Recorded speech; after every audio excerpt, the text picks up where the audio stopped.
Hello and welcome to the Say Yes Movement podcast with Heather and John. Hey Heather, how are you doing today? Very good, John. Very good. Happy Easter Monday. Yes. It's been a long weekend and it's been one that I enjoyed with family. How about yourself?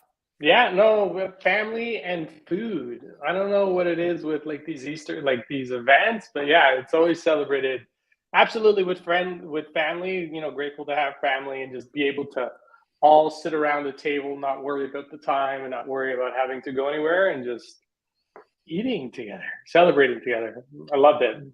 Any big stuff, any big events for you this past weekend? You know what? Like you, it was with family and it was so nice to sit outside. Yesterday we had a fire Mm, going.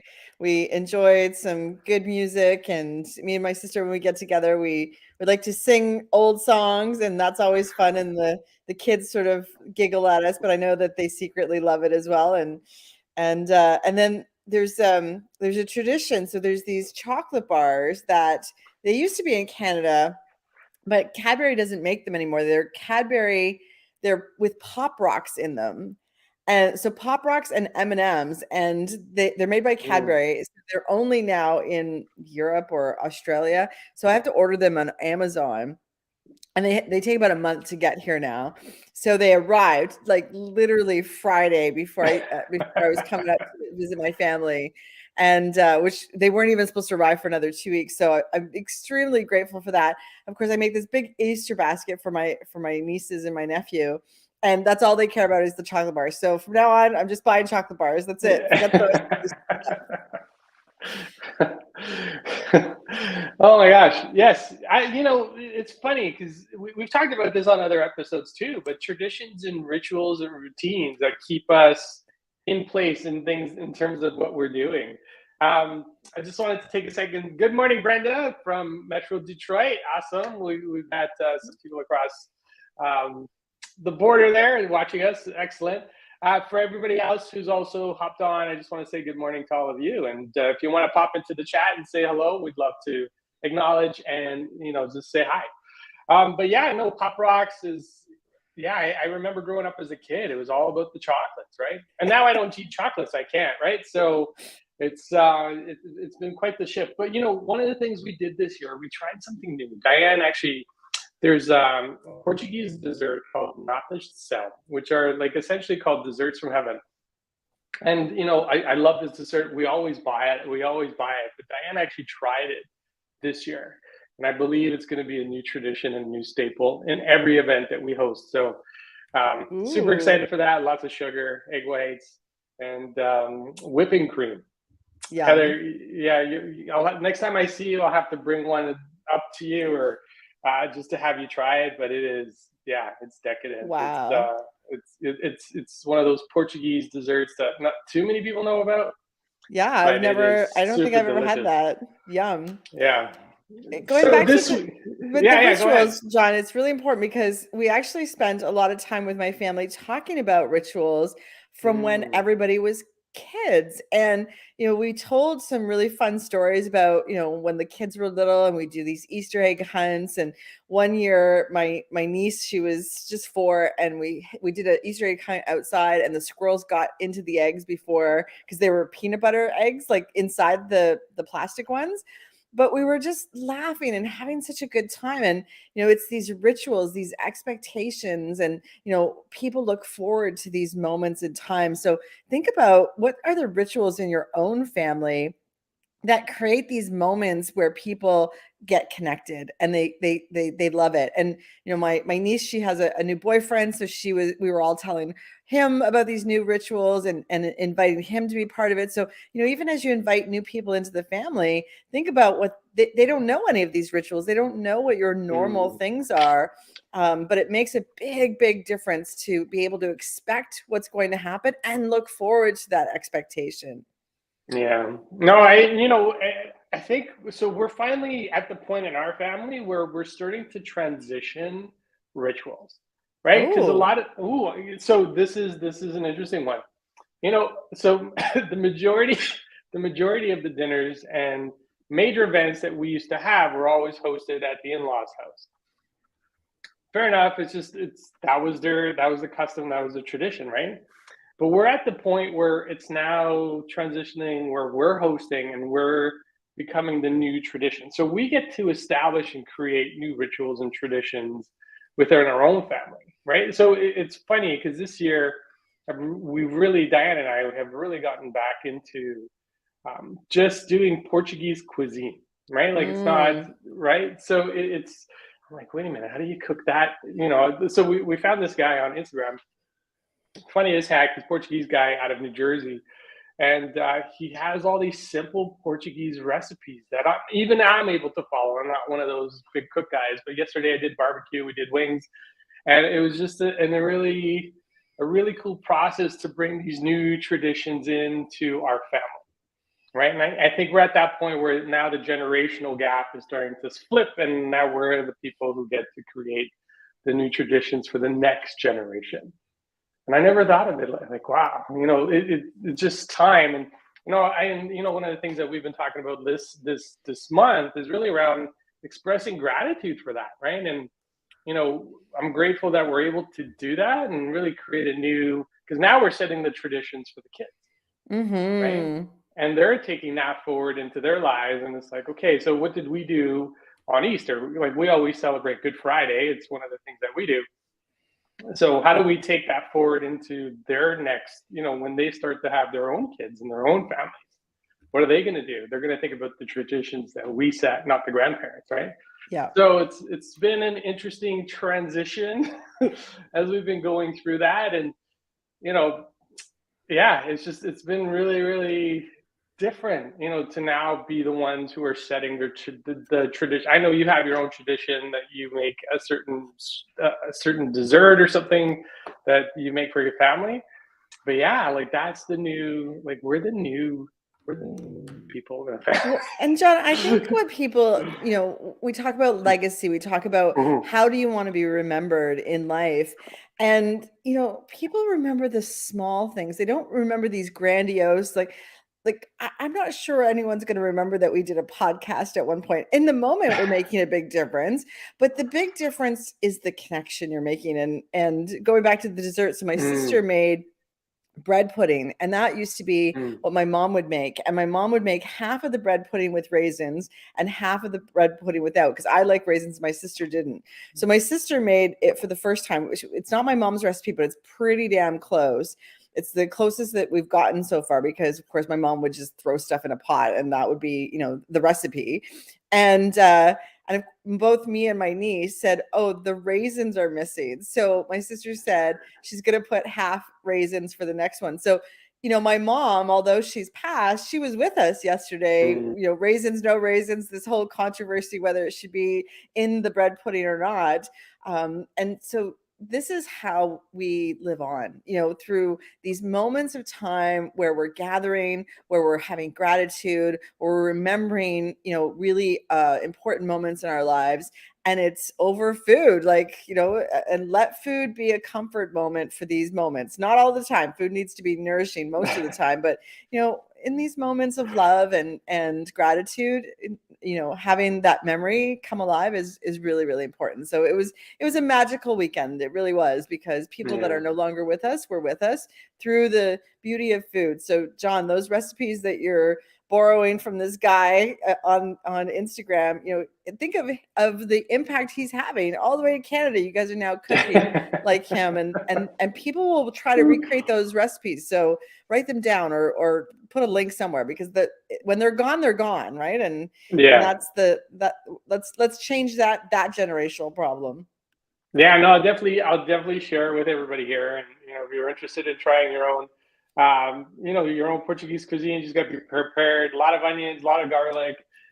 It's like a staple, and paprika for some reason is a staple in every dish.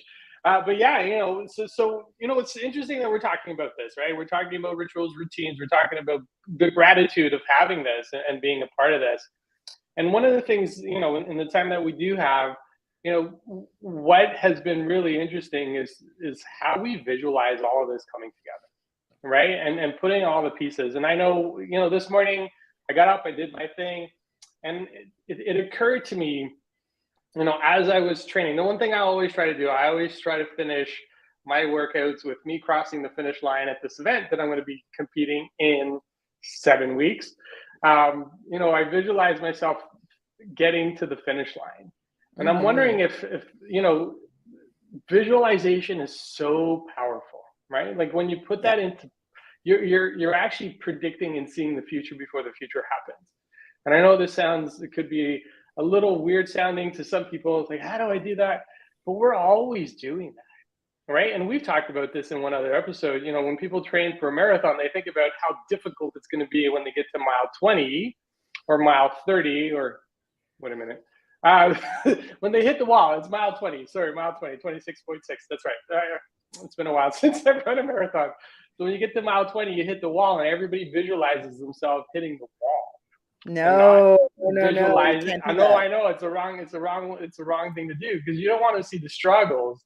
You want to see yourself on the other side of the finish line, whatever that is. So this morning I thought about, what is, like, we got holidays, we got events coming up throughout the year. What are those going to look like? And I already know, I'm visualizing this dessert that's going to be carried along in every event that we're going to be having going forward. So, what I'm going to invite you to think about, and actually, I don't know, Heather, do you do this? Do you take time to visualize? 100%. And we have to get clear on what we're visualizing. So we were just talking about, the rituals of Easter and family traditions. We look forward to those because we can actually visualize what it's going to be like, at Christmas time, what it's going to be like to see the kids open their presents. For me, it was putting the Easter baskets together and knowing that these chocolate bars are going to be there. So we know what's going to happen. Our brain can go there very easily. I'm doing another push-up challenge because the last one ended, and then I didn't do push-ups after it ended. And I actually was with my mastermind group, and they put bets on me. So I work with a group of individuals. We do a 6-week sprint. And I said, I want to feel strong because, of course, my word this year is strong. And so I said, I'm going to do push-ups. So we actually did them together as a mastermind group to see where our starting point was. And then they've all put bets on me for how many push-ups they think I can do. So now, before I was visualizing strength, but now I have a clearer picture of my visualization because the top person bet 22, and I'm starting at 7, so I can do 7 real push-ups right now. And the top person said I could do 22. So now I'm visualizing, guess what? Doing 23 push-ups because I have to beat that number, the top person who bet, and I can't let any of them win because if I hit that one of their numbers, then they win, right? So I have to be the winner in this story, which means I'm doing way more push-ups than before in my last challenge where I had a visualization. I was visualizing getting one more push-up every single day, but now it's not one more push-up every single day. It's like a bigger number that actually I've never achieved before. So this is a lot more clarity around what I'm visualizing. So just like you, John, you're not visualizing that mile 20 where you're going to have a little bit of a difficult time. You're visualizing the very end. And in that visualization, it's not just seeing it, it's seeing it, it's hearing the sounds of it, it's feeling it in your body, it's really getting the emotions up around what that is. And visualization is activating all your senses in your mind's eye. So that's a really a distinction that got clearer for me. And yesterday, I think I did push-ups like 5 times yesterday, where before I do them twice, like in a day. So who knows how many I'll do today. So, as you were saying that, I visualized you doing 25 push-ups. Ooh, 25. Ooh, John, 25. You're betting on me now. No, I'm betting on you again. But so it's so important. I just want to take a second. Good morning, Anya. Thank you for joining us. Yes, visualization is super important. Vision boards, we talk about vision boards. I think we've talked about vision boards in the past. There's been a lot of great material. If you've ever watched the movie The Secret, one of the things that they have in there is really having a vision board. So you have something that you can look at. John Assaraf is the one that actually talked about his vision board and how everything just came to light. And actually, I have my vision board in front of me. So it's something that's always an eye's view. And I'm like, ooh, what have I done so far? And I can see and already checked off how many things that I've accomplished off my vision board. And it's pretty elaborate. There's a lot of stuff on it. But you're right. we're really good, and I think this is where a lot of people get into trouble, is we're really good at visualizing all the bad stuff. We're really good at Mm. visualizing how things aren't going to work out. We're going to visualize all the dangers of doing something, and that's normal because that's what our brain is there to do. It's there to protect us. But the truth is, when you start to visualize all of the things working out for you, when you start to visualize things happening the way you want them to happen, you're going to have your chances of actually, I forget the actual statistic, but the statistic is when you start to visualize, your chances of actually accomplishing that goal or that outcome goes up by like 60 or 70% Oh, it's just huge. by It's huge. visualizing it. Yeah, and I know and it. and visualizing it with action, right? So, if Mm, you just create a vision board and cut out your pretty pictures and then leave it to just do its work, it doesn't work like that, right? So it's putting it in front of you, activating your brain to see it, and then what action are you doing towards that? And here's the other thing. Don't worry about the how. So you don't need to know the mm. how, but you do want to keep taking action to move forward, move towards that goal. And just one daily action every single day towards it is going to help you get there.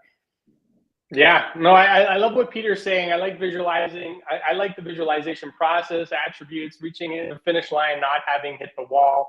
Absolutely. You don't ever want to visualize hitting the wall. Coach clients to create a vision, i.e., of being rather than the results. And I think Mm, this is exactly what you're touching on is who do you need to be today in this moment to get to that, that goal, that outcome, what actions do you need to take. And I think about this training that I'm doing for this half Ironman. Like I was on my bike for an hour and a half this morning before this call, right? and mhm. and trust me, there are moments I'm like, maybe I'm good, maybe an hour is enough today. I'm like, no, that's not what I need to do. I got to visualize crossing the finish line, what that's going to feel like. And you're right. I go into a moment where I just close my eyes. I hear the sound. I hear the people. I can feel the ground underneath me just moving.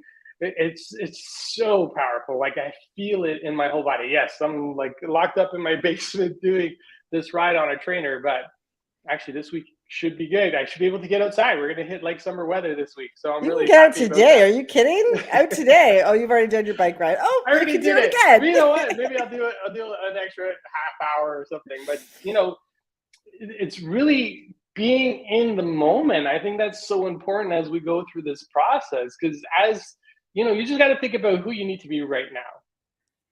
You don't have to think about all the stuff because I think the other thing that happens too is we start to accumulate all the things in our brain that, oh man, this is, I got to put all this time and effort. And I'm like, for me, as I'm doing this training, I just need to take it one day at a time. One day at a time. One One day day at at a a time. time. What do I need to do today? That's all I'm That's right. focused on, right? And I got my calendar. I check it off. I check all my dates off. I put my training program together, and I just focus on. I'm not worried about what I need to do this week. I'm worried about what do I need to do today. And as you're thinking about your week, your day, your month, the outcomes that you want to achieve for yourself. What's the one thing you need to do today? Mhm. Right? Is it, if you're getting back into a health routine that you've been out of for a while, maybe it's just a 10-minute walk, right? Maybe, I remember Heather, when you were talking about doing a push up and a half and you're at 7, I'm like, wow, that's a 700% increase in your push ups. I know it sounds better, 700%, but But that's what happens, right? But yeah. I didn't do that overnight. It's daily actions towards that goal and not Mhm. worrying about what I look like or what I feel like, just doing it and Yeah. activating that. So here's the call to action for everyone. And this is your own action. So write down something that really scares you, something that you want to do, that you would feel amazing when you achieve it, that seems kind of out there right now. So, John, I remember when you being an Ironman, doing an Ironman was way out there. You're like, no, that's never going to happen. And of course, it's going to happen in 7 weeks. So that is not a true statement anymore. So write that down and then spend like 5 minutes today, just 5 minutes, close your eyes and think of what it's going to feel like when you're finished, not while you're doing it, but when you finish. So that moment just after you've achieved your goal, what's the emotion you're going to feel? What does it look like through your mind's eye? Where in your body do you feel it? Amp that up, really, really get involved in it. adjust your body to feel what it feels like, all the emotions of having completed that. And, just embrace that. And, all of a sudden, as I do my visualization, well, the number 25 is coming up because John's now embedded it in my head that 25 push-ups seems to be the right number for me. So I'm actually counting to 24, 25, 26 and getting there and just doing that one extra. So, just in this conversation alone, we've increased my push-ups by, like, I don't know what percentage that is, but it's more than I can do right now, let me tell you. So guess what? I will take action today, and I've already done one set of push-ups, but I'll do them right after this call. And it's a small little goal, but it's not going to be small in my mindset because right now it feels unachievable, but it won't be in 6 weeks. No, excellent. I love it. I love it. I love it. I love it. Okay, we're going to wrap up there. I can't believe we're already at time. I just want to say thank you for everybody who joined us today and commented. We always appreciate the comments. So yeah, we'll be back on Wednesday, 8:40, and on Friday, 8:40. We'll continue the conversation. I think we're going to continue to build on visualizing because I think there's a lot there. And just remember, when you shift your mindset, you shift your life. With that, have a great Monday, everybody. We'll see you on Wednesday. Take care.